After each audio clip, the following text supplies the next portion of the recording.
L'ex-lépreux le loue à haute voix et propose de le servir. Il ne fait aucun doute que l'homme est reconnaissant. 4.1. 3. Le guérison pose une question. Où sont les 9 autres? Les 9 autres n'ont-ils pas également été guéris? Alors pourquoi ne sont-ils pas revenus pour me remercier? Combien n'ont pas pu venir? Quelle raison auraient-ils pu avoir pour ne pas venir? Avaient-ils l'air très joyeux? Regardons ces 9 raisons ou excuses possibles pourquoi les 9 autres ne sont pas retournés. 1. L'un a peut-être dit, « Je vais attendre longtemps pour voir si la guérison est réelle. » 2. Le second a peut-être dit, « Ceci c'est comme ça que je reviens et qu'ils me voient en bonne santé, peut-être.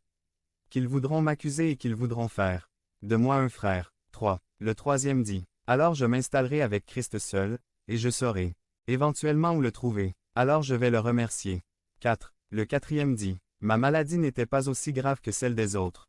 Je commençais à peine à tomber malade. » 5. Le cinquième dit, « Ah, pour pouvoir enfin revenir à ma guise avec les médicaments que je prenais.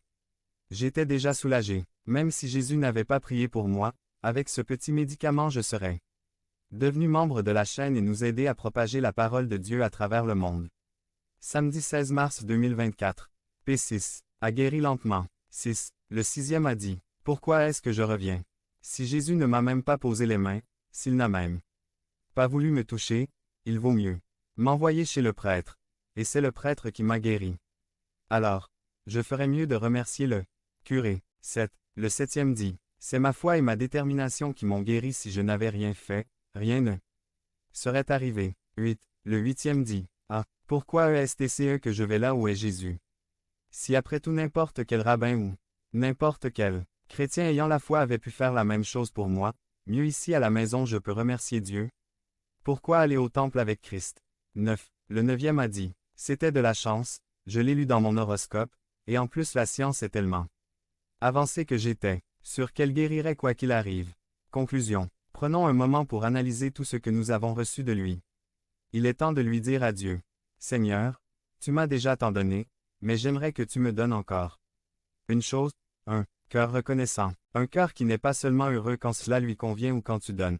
C'est ce qu'il veut mais un cœur qui puisse être toujours reconnaissant et te louer à tout moment et seulement pour qui tu es. Quelles que soient les circonstances. Prière. Seigneur Jésus-Christ, une fois de plus je m'approche de toi avec la ferme et unique intention de te remercier. Ce que tu as fait pour moi mérite que je te sois reconnaissant toute ma vie. Dans mon angoisse, tu m'as aidé. Dans chaque épreuve, ta présence m'a accompagné. Dans les besoins que j'ai vu ta main répondre à mes besoins. Dans l'adversité, tu as été à mes côtés. En ce jour, je veux être ton offrande de Thanksgiving, me recevoir comme tel et faire de moi ce que tu veux.